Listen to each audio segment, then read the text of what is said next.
নমস্কার, দুপুর আড়াইটে আমি অয়ন চলে এসেছি নিউজ 18 বাংলার স্টুডিওয়ে। আগামী 1.5 ঘন্টা আপনাদের সঙ্গে থাকবো। গুরুত্বপূর্ণ সমস্ত খবর আপনাদেরকে দেখাবো। যেমন যুবকের মৃত্যুতে উত্তপ্ত হলো ঢোলাহাট, পুলিশের হেফাজতে মারধর এবং তারপর মৃত্যু ঘিরে। এরপরে দেখাবো আরিয়াদহের কীর্তিমান জয়ন্ত সিং, তার কি কি কীর্তি, তার সাকরেতদের কি ভয়াবহ অত্যাচার। তবে প্রথমে ঢোলাহাটে যাব।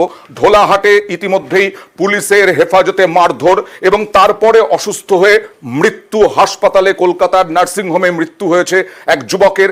তা নিয়ে এই মুহূর্তে যে ছবি আপনারা দেখছেন, ব্যাপক উত্তেজনা ছড়িয়ে পড়ে থানার সামনে। ব্যারিকেড দিয়ে রোখার চেষ্টা করে পুলিশ, কিন্তু ব্যারিকেড ভাঙার চেষ্টা স্থানীয় উত্তেজিত মানুষের, জনতার।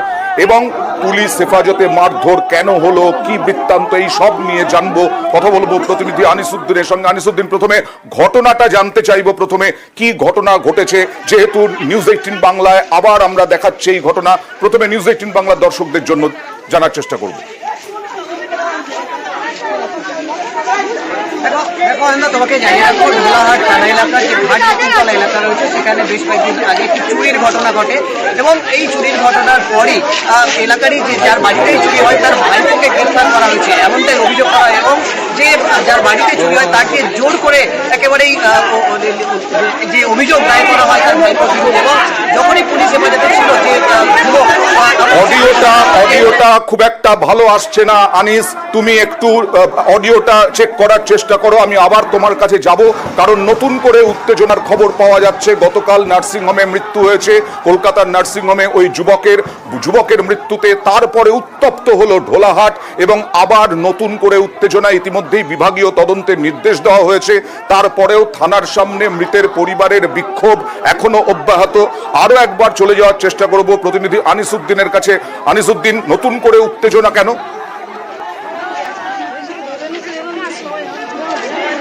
একেবারে দফায় দফায় উত্তপ্ত হয়ে উঠছে ঢোলাহাট থানার সামনে যে এলাকা রয়েছে। কারণ যে নিহত যুবক অর্থাৎ আবু সিদ্দিক হালদার, তার পরিবারের লোকজনের যেটা অভিযোগ, পুলিশ হেফাজত থাকাকালীন তাকে বেধড়ক মারধর করা হয়, যার ফলেই কিন্তু এই যুবকের মৃত্যু হয়েছে।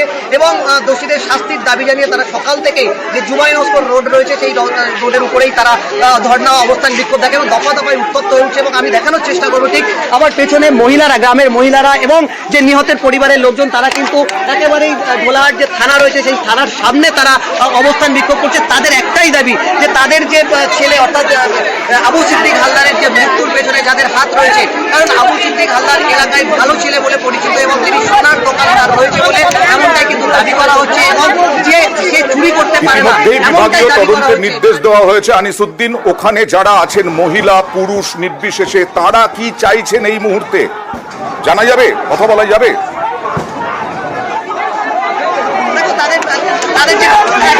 এখানে বেশ কয়েকজন রয়েছে, তাদের সঙ্গে কথা বলবো। আপনারা যে এখানে ধর্নায় রয়েছেন, এখানে যে বিক্ষোভ বাইরে ছিল, তার মাল অসুস্থ বলে এসেছে। যেদিনে চুরি হয় সেদিন ছেলে বাড়িতে ছিল না, তার মায়ের অসুস্থ, সে দেখতে গিয়েছিল। এসে দেখতে যে বাড়িতে ভাঙাচোরা আছে, চুরি হয়েছে। গ্রামের লোকেরা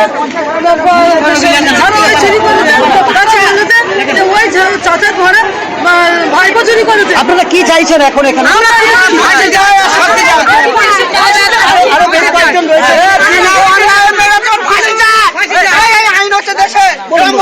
না দোষী হয়, কালকে রাত সন্ধ্যা 5টার সময় পুলিশ গিয়ে 50,000 টাকা দিচ্ছে।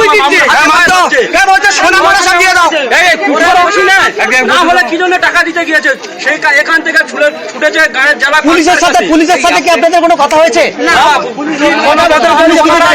ওনারা গিয়েছে, ওখানে গিয়ে বলছে 50,000 টাকা দিচ্ছি, আরো যা লাগে দেবো, কিডনি লাগলে এই যে বিক্ষোভ কেন, কি মানে এই যে ছেলেটি কেমন ছিল? ছেলেটি ছিল খুব ভালো ছেলে এবং ছেলেটা টাকা যদি বা চুরি করে, ছেলেটার কিসের অভাব? ছেলেটা বাইরে সোনা দোকান, যার কাছে 14টা কারিগর কাজ করে, একটা কারিগর হুগলি জেলায় থেকে এসে এখানে, দেখো কিসের অভাব, তার কিসের টাকা দিয়ে মিটমাটের চেষ্টার অভিযোগ করছেন স্থানীয়রা। আর এদিকে সুন্দরবন পুলিশ জেলার পুলিশ সুপার কোটেশ্বর রায়ের দাবি, আদালতে পেশ করার সময় কোনো শারীরিক সমস্যা ছিল না। পরিবারের অভিযোগের ভিত্তিতে বিভাগীয় তদন্তের নির্দেশ দেওয়া হয়েছে। আমরা অবশ্যই এই পরিস্থিতির দিকে নজর রাখব।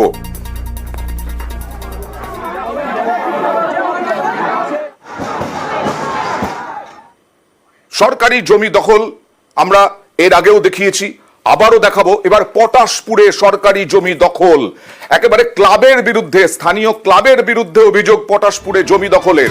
সরকারি জমি দখল নিয়ে ইতিমধ্যেই রুদ্রমূর্তি ক্ষোভ প্রকাশ করেছিলেন মুখ্যমন্ত্রী মমতা বন্দ্যোপাধ্যায়।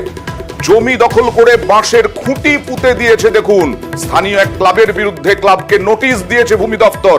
স্থানীয় কৃষকরা কি বলছেন দেখি।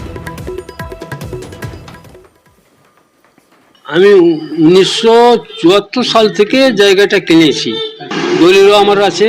আজ অবধি আমি চাষবাস করেছি, আর গত সিজনেও চাষ করেছি, দখল ধানও কেটেছি। ও কতিপয় লোক হঠাৎ দেখলাম একটা মিতালির সঙ্গে কিছু লোক ওই জায়গাতে গিয়ে কয়েকটা খুঁটি গোটাকুটি খুঁটি পুঁতে ঘিরে দিচ্ছে। অভিযোগ থানাতে জানিয়েছিলাম, জিডি নেয়নি আমাকে। সরাসরি চলে যাব প্রতিনিধি পঙ্কজের কাছে। পঙ্কজ, এটা সরকারি জমি, তাহলে উনি 1974 সাল থেকে চাষ করছেন কিভাবে, এবং ক্লাবের বিরুদ্ধে, স্থানীয় ক্লাবের বিরুদ্ধে কি অভিযোগ?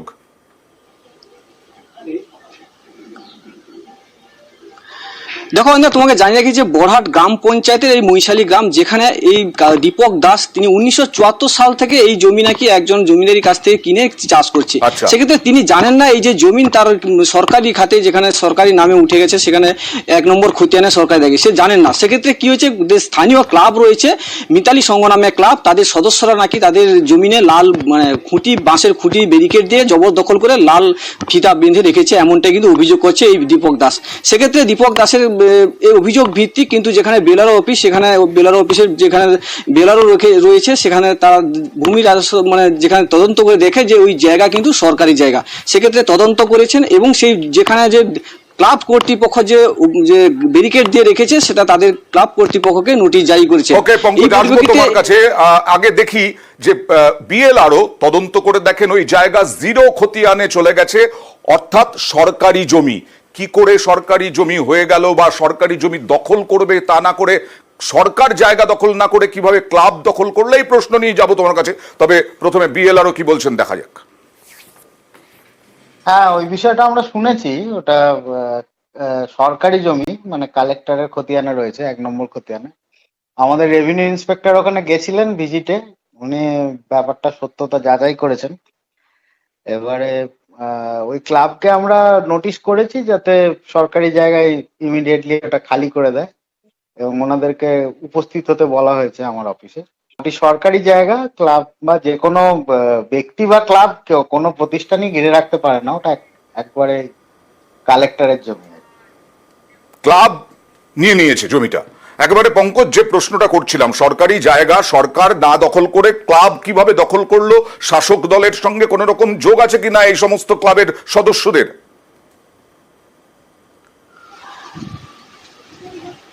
দেখো, শাসক দলের পক্ষে যেখানে যোগ আছে কিনা সেটা বাস্তবে এখনো কিন্তু জানাই। তবে যে দীপক দাস তিনি কিন্তু জানাচ্ছে যে শাসক দলের মদতে কিন্তু এটা হয়েছে, এমনটাই কিন্তু জানিয়েছে। সেক্ষেত্রে তা বাস্তব এখন পর্যন্ত তা অস্বীকার করেছে ক্লাবের সদস্যরা। এই ভূমি রাজস্ব দপ্তরের পক্ষ থেকে চিঠি পাঠানো হয়েছে, অস্বীকার করছেন কি করে? ক্লাবকে তো চিঠি পাঠানো হয়েছে, বিএলআরও বললেন। হ্যাঁ পঙ্কজ, হ্যাঁ বিএলআরও বলেছেন যে ক্লাবকে নোটিশ জারি করা আছে, যেখানে সরকারি জায়গা যেখানে সরকারি দখল না করে সেখানে ক্লাব কর্তৃপক্ষ দখল করেছে, এমনটাই কিন্তু অভিযোগ করছে। সেক্ষেত্রে স্থানীয় কৃষকরাও তারাও অভিযোগ করছে, যেখানে দীর্ঘদিন ধরে চাষ করছে, সেটা যদি সরকারি হয়ে থাকে তাহলে সরকার ওটাকে দখল করবে, তা না করে ক্লাব কর্তৃপক্ষ জবরদস্ত করে কিন্তু খুঁটি পোতে চারদিকে লাল ফিতা বেঁধে কিন্তু সেটাকে জবরদখল করেছে, এমনটা কিন্তু অভিযোগ করছে। তবে ক্লাব কর্তৃপক্ষ এই বিষয়ে কিন্তু কোনো মুখ খুলতে নারাজ, তারা কিন্তু জানাচ্ছে যে তারা কোনো এই কিছু করে না বলে, এমনটাই জানিয়েছে। দেখা যাক সরকার কবে দখল করতে পারে এই জমি, আমরা সেদিকেও নজর রাখবো। না আমরা কিছু করিনি। জেলা পরিষদকে গাছ লাগানোর স্কিম করে দিয়েছে, ওগুলো আমাদের কিছু নেই। যে বলেছে তুমি ফাউ কথা বলেছে, আমাদের কিছু লাগানো আছে কি? ব্যানার ফেস্টুন কতজন কত জায়গায় কি করছে, সব ক্লাবের নামে বললে কি হবে?